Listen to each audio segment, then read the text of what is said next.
Est-ce que tous ceux qui sont dans les hôpitaux psychiatriques sont des malades mentaux? Est-ce qu'un vrai psychiatre peut faire la différence entre un vrai malade mental et une personne normale? Vous allez tous me répondre que oui, car vous faites confiance à la science et à la médecine et surtout à la psychiatrie. Justement les amis, c'est non et pas totalement vrai.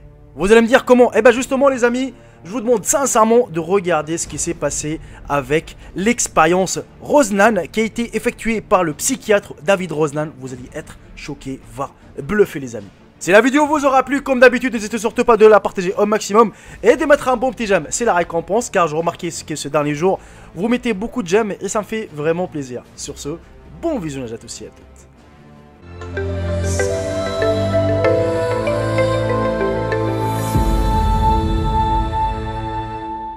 En 1973, une expérience a été menée aux États-Unis sous le nom de Mentally Healthy à la place of the Insane. Cette étude a mis en doute la fiabilité de l'ensemble du diagnostic psychiatrique et a provoqué une véritable tempête dans le monde de la psychiatrie. L'expérience a été menée par un psychologue nommé David Rosenhan, d'où le nom de l'expérience. On sait que cette expérience remettait en cause la fiabilité de l'ensemble du diagnostic psychiatrique. Rosnan a prouvé qu'il était probablement impossible d'identifier une maladie mentale. 8 personnes, 3 psychologues, un pédiatre, un psychiatre, un artiste, une femme au foyer et Rosnan lui-même se sont tournés vers des hôpitaux psychiatriques pour se plaindre d'hallucinations auditives. Naturellement, ils n'avaient pas de tels problèmes. Tous ces gens ont accepté de faire semblant d'être malades, puis de dire aux médecins que tout va bien pour eux. Et ici ont commencé les bizarreries. Les médecins n'y croyaient pas au mot patient et qu'ils se sentaient bien, même s'ils se comportaient de manière tout à fait adéquate. Les personnels de l'hôpital a continué de les forcer à prendre les pilules et n'a libéré les participants à l'expérience qu'après le traitement forcé. Mais comme vous vous en doutez, David Rosnan ne s'arrêtait pas là les amis. Après cela, un autre groupe de participants à la recherche a visité 12 autres cliniques psychiatriques avec les mêmes plaintes, des hallucinations auditives. Ils ont postulé dans des cliniques privées renommées ainsi que dans des hôpitaux locaux ordinaires. Le pseudo-malade en dit avoir entendu des voix qui disaient des mots tels que vacuité, chute, abîme. Tous ces mots ont été choisis par Rosnan car ils indiquaient l'existence d'une crise existentielle chez la personne.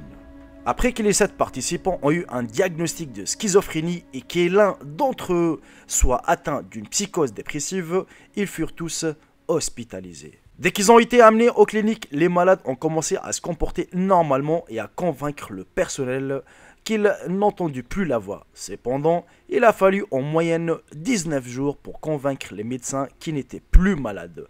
L'un des participants a généralement passé 52 jours à l'hôpital. Mais tous les pseudo-patients à l'expérience ont été renvoyés avec un diagnostic de schizophrénie en rémission, inscrit dans leur dossier médical. Ainsi, ces personnes ont été étiquetées comme souffrant de maladies mentales. Et en raison des résultats de cette étude, une tempête d'indignation est apparue dans le monde de la psychiatrie. De nombreux psychiatres ont commencé à affirmer qu'ils ne tomberaient jamais dans cette situation et seraient capables de distinguer avec précision le pseudo-malade des vrais. De plus, les médecins de l'une des cliniques psychiatriques ont contacté Rosnan et lui ont demandé de le renvoyer sans prévenir leur pseudo-malade, affirmant qu'ils pourraient identifier des simulateurs dans 2 comptes. Et après que David Rosnan a accepté le défi, au cours des 3 mois suivants, l'administration de cette clinique a permis d'identifier 19 simulants de 193 patients admis. Mais maintenant, attachez vos ceintures la famille.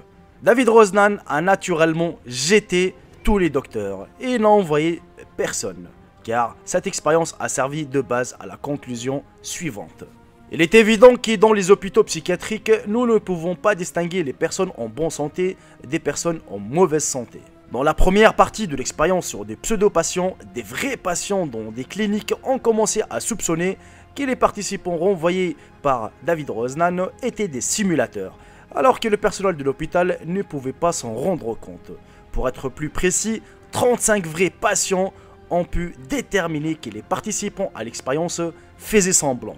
Les patients les ont approchés et ont dit vous ne pouvez pas être fou. Vous êtes probablement un journaliste ou un professeur envoyé ici pour vérifier. L'étude de David Rosnan aujourd'hui est reconnue comme l'un des arguments les plus importants pour critiquer le diagnostic psychiatrique.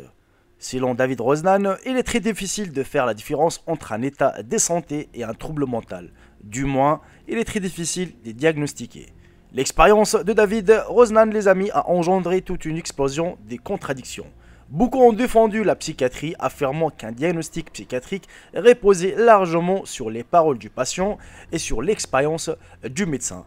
Et la falsification de la maladie ne pose pas de problème avec le diagnostic psychiatrique lui-même. C'est-à-dire que l'expérience de Rosnan manque de réalisme. En réponse, Rosnan l'a appelé effet d'expérimentateur au changement d'attente, indiquant que les problèmes qu'il a identifiés n'étaient pas liés à des problèmes des méthodologies. En tout cas de cause, cette expérience a accéléré le mouvement de réforme des institutions psychiatriques et libéré de nombreux patients psychiatriques de l'emprisonnement. Maintenant la famille, c'est à vous que je pose la question, c'est à vous de me dire aussi dans l'espace commentaire d'est-ce que vous en pensez de cette expérience que moi je la trouve vraiment parmi les expériences les plus folles de l'histoire, car il avait raison David Rosnan de faire ça. Car franchement, entre nous, jusqu'à nos jours, quand quelqu'un, tu le vois qu'il a des troubles mentaux, des trucs comme ça, tu vas le présenter à l'hôpital psychiatrique, ils vont pas chercher à comprendre, ils vont lui poser quelques petites questions. Eh, lui c'est un fou, tu le mets. Et en plus, la pire des choses, c'est qu'ils vont lui donner des médicaments, des traitements, des médicaments qu'il sera comme un robot. C'est-à-dire, il va dormir que quand il veut, et il va se réveiller que quand il veut. Des pilules, des seringues, ainsi de suite, pour qu'il dort, pour que son cerveau, il sera vide. Même toi, tu le vois de loin, il est comme ça, tu sais, il est tout jeune, il est pâle. Tu sais pas ce qu'il y a dans la tête, le pauvre. Et eux, ça sera des médicaments forcés, ce sera des traitements forcés. Comme vous l'avez bien vu dans la vidéo, il avait envoyé 7 personnes, qui étaient des personnes normales, comme toi et moi, c'était un psychiatre, un pédiatre, ainsi de suite. C'est juste pour faire des pseudo-patients, ainsi de suite, juste pour voir ce que ça donne un vrai docteur, un vrai psychiatre, ce qu'il va leur faire. Et ils ont dit, ouais, j'ai mal à la tête, j'entends des voix, ainsi de suite. Allez hop, cherche pas à comprendre. Lui, c'est un malade mental, et puis vas-y. Allez hop, des médicaments, des traitements forcés. Et en plus, pour qu'ils sont sortis franchement de cet emprisonnement, de cet hôpital, il faut savoir qu'il aura fallu un juge, vraiment un juge qui a dit que ces personnes-là, c'est pas des patients, c'est pas des vrais patients, c'était des gens qu'ils ont fait exprès pour voir vraiment la fiabilité du monde de psychiatrie. Et ça a bouleversé le monde entier. Et ça a bouleversé, c'est-à-dire le monde du psychiatrie. Et ça a mis en doute justement la fiabilité des psychologues. Et c'est là où on se pose des questions. Est-ce que vraiment les personnes qu'on trouve maintenant dans les hôpitaux psychiatriques, est-ce que c'est vraiment des malades mentaux? Est-ce qu'ils le font exprès ou pas? Parce que frère, si tu prends un patient, peut-être qu'il a des maux de tête ou des trucs comme ça, peut-être qu'il a des problèmes personnels avec sa famille, avec des trucs comme ça. Il faut juste le relaxer, peut-être il faut oublier juste ses problèmes, et puis c'est bon. Mais une fois qu'il t'a dit c'est bon, pour eux, non, il n'y a pas un malade mental qui dit non, je suis guéri. Pour eux, il restera à vie malade mental. Ben non. Justement, vous avez vu la preuve dans la vidéo, ils ont dit non, non, tout va bien, ça y est, on est guéri et tout. Et ben non, les personnels de l'hôpital, ils voulaient pas qu'ils sortent. Pour eux, c'était niette, c'était hors de question qu'ils sortent. Je sais pas aujourd'hui si ça existe encore, parce que moi j'avais un ami qui est décédé aujourd'hui, Allah yarhamou, et ben en fait tout va bien, c'est juste qu'il avait quelques petits problèmes avec sa soeur, avec son grand frère et tout. D'ailleurs c'est son petit frère qui regarde la vidéo, une grande dédicace à toi. Alors en fait on l'a amené à l'hôpital, il est resté là-bas jusqu'à ses fins de séjour, tout simplement. Ben, ils nous ont dit qu'il est devenu fou et tout. Pourtant quand tu le parles, il me dit ça si, j'ai envie de sortir, je me sens bien. Je suis pas fou, je suis bien, frère. Regarde comment je discute avec toi, regarde, je me souviens du tout. Comment on sortait ensemble, on buvait des cafés ensemble, blablabla. Mais j'ai envie de sortir, il me dit. Pourquoi je suis toujours là? Je lui dis, bah parce que les docteurs, ils veulent pas que tu sortes. Il me dit, tu imagines, les pilules, ils ont cramé que les pilules qu'on me donnait, je jetais dans les poubelles, enfin dans les toilettes. Ils m'ont cramé, il m'a dit, maintenant on me force de prendre ça. Il m'a dit, quand je me réveille, je me sens comme un robot. Je sais ni plus marcher, ni rien du tout. Juste, voilà, j'arrive, je m'assois, je ferme ma gueule. Il me dit, faut arrêter. Faut arrêter. Bref les amis, c'est à vous de me dire dans l'espace commentaire de ce que vous pensez de cette vidéo, de cette expérience, que moi je la trouve vraiment une très très bonne expérience pour mettre en doute la science d'aujourd'hui, la science d'hier et la science du futur, et surtout le niveau de fiabilité des psychologues. Voilà les amis, on arrive à la fin de cette vidéo, maximum de partage et maximum de j'aime si elle vous aura plu. Sur ce, je vous embrasse tous et je vous dis à très très bientôt pour une nouvelle vidéo. Salut tout le monde, c'était Jaïko, bye bye, ciao ciao. Je vous aime tous mes frères et sœurs.